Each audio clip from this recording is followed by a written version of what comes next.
Today, I'm going to be reacting to Michael B. Jordan's workout routine as shown in Men's Health.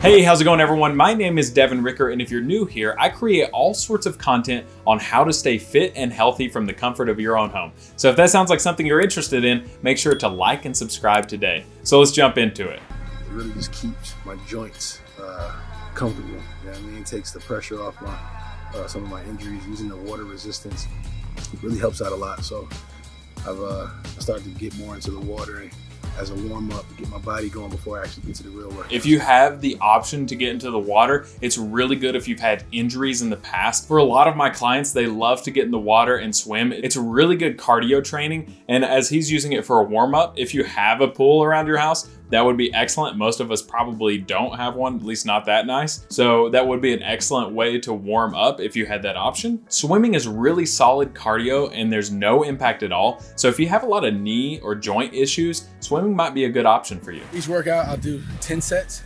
Start at 10 and work our way down. So first set is 10, second set is 9, third set is 8. So I believe this training is more like interval design. So he's saying he does 10 sets, then 9 sets, then 8 sets, goes all the way down to 1. So that's 10 sets of a lot of reps. So that's really good for interval training. So right now we're gonna start off with dumbbell curls. Then we're gonna roll right into overhead dumbbell press. Okay, so keep moving. Yeah. Dumbbell curls.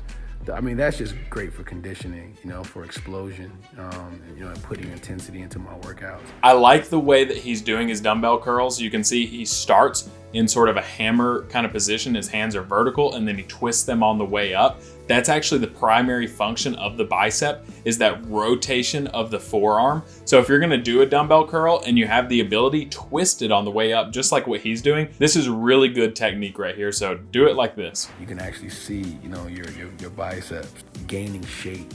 Your arms usually are one of the stronger parts of your body. So almost always your legs are going to be the strongest part of your body, unless you're just one of those gym bros that benches like 1,000 pounds and squats like nothing. That was me at one point, so I totally understand. For 99% of people, your legs are going to be the strongest part of your body. Arms are still going to be pretty strong if you train them. I have a broad back, so doing overhead dumbbell press and shoulder presses are always a lot of fun. It is a push press what he's doing. It's not a shoulder press. A shoulder press would be very strict. And so you can see he's getting momentum in there. So that's a push press. Whenever you get the leg drive, that's a push press. Ooh, those hits. I've been working so much from project to project. A lot of my goals kind of factor into the role. There's a couple of things that I would change. Number one, he's using a lot of momentum. He's using a lot of leg drive as he's bringing up the dumbbells. What I would like to see instead is at the very bottom, if he goes down slow and controlled and stretches out his back, and then maybe even twists the dumbbell like that. So if you can twist them both at the bottom, it's the same concept as the bicep curl where you're twisting it on the way up, except now you're stretching out the back even more. And then if you come up and twist it on the way up, then you're gonna squeeze and contract the back even more than you would. And then with him, I would tell him to take out some of that momentum and just be really strict with it. The note here says to squeeze your shoulder blades as you row. That's exactly what you should do. I don't think he's getting enough of that in for himself because he's using a little bit too much momentum. My training goals to play, Navy SEAL was just really to trust the process and do the work. And you can't skip any steps. So to transform myself physically and mentally was the goal. Training an actor for any different role is like training an athlete. Ball slams are definitely something that I really, really enjoy doing. It really allows me to let out a lot of aggression. So you can see the intensity on his face. He said it allows him to let out a lot of aggression. And that's so true. If you guys have never tried ball slams before, you're literally just throwing a heavy weighted ball as hard as you can on the ground. There's a couple of different variations you can do, but that's like the primary thing you can do. Just throw it and sling it on the ground. It's really good for producing power. So if you need to be super athletic, you need to jump, you need to play a boxer in a movie or something, then ball slams are a really good option for you to produce power and to become more athletic. It's kind of therapeutic once you find a rhythm of just picking the ball up. 3 sets of 10 to 12 reps. I like that. That's good. Just throwing it down to the ground as hard as you can, over and over and over again. You really start to find a rhythm and it just... Yeah, it's a really good core workout too. You see this note here? It's really good for the abs if you can really crunch it. Last station of the circuit on the battle ropes. You gotta give it all you got. It's engaging your core. Oh, dude, I love battle ropes. It's so intense. It's such a great cardio exercise. If you guys haven't tried these, They're amazing, really good for the shoulders and arms as well. A lot of fun also because it just, well, okay, I lied. Battle ropes aren't fun. It's work. And 30 seconds is intense. In a short amount of time. But again, finding that rhythm, that coordination between, your left arm, your right arm, and just, getting that pattern.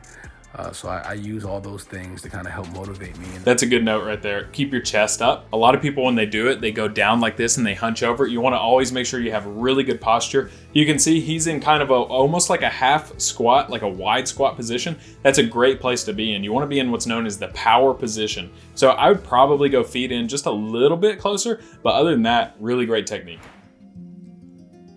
Ooh, okay, we got some meditation here, okay. Workout, just cooling down and resting your mind. Dude, wouldn't that be awesome if we could all just meditate on a beach after we work out? Workout with meditation.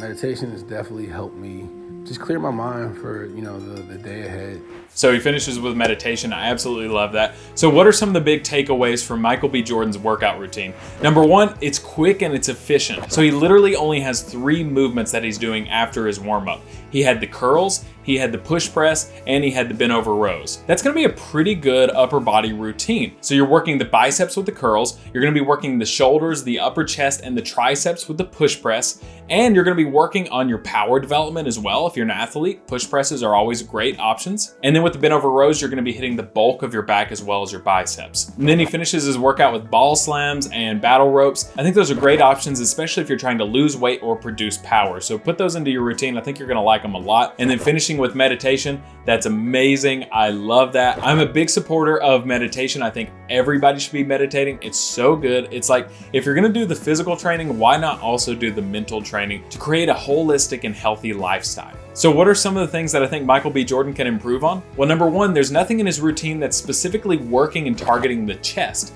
Yes, he's getting a little bit of upper chest with his push press, but what I would like to see is maybe implement some push-ups or some dumbbell press into his routine. I'm also just assuming that this is just strictly an upper body routine to help him look good. So if that's the case, I would also probably add in some pull-ups and some ab training as well. And then his technique looked great on bicep curls. On push press, it was pretty good. And then on the bent over rows, I would just have him go a little bit more strict, or even do one dumbbell at a time while leaning over a bench or a chair or something like that. All right, so overall, I think this routine is very solid. If you have a pool in your backyard or a beach to meditate at, hey, go give it a shot. I think you're gonna like it. But even just with the resistance training or the ball slams or the battle ropes, give it a shot. I think it's a really good, quick routine, especially with the 10, 9, 8, 7, 6. That's really good. It's gonna get you out of breath. It's a good general routine. I wouldn't say it's the best for muscle gaining or anything like that, but it's gonna be pretty good for weight loss. So if you're interested, give it a shot. Comment down below and let me know what you think about his workout. With a few minor changes, I think it's actually a pretty solid upper body routine. And guys, as always, if you enjoyed this video, make sure to like and subscribe for more content just like this.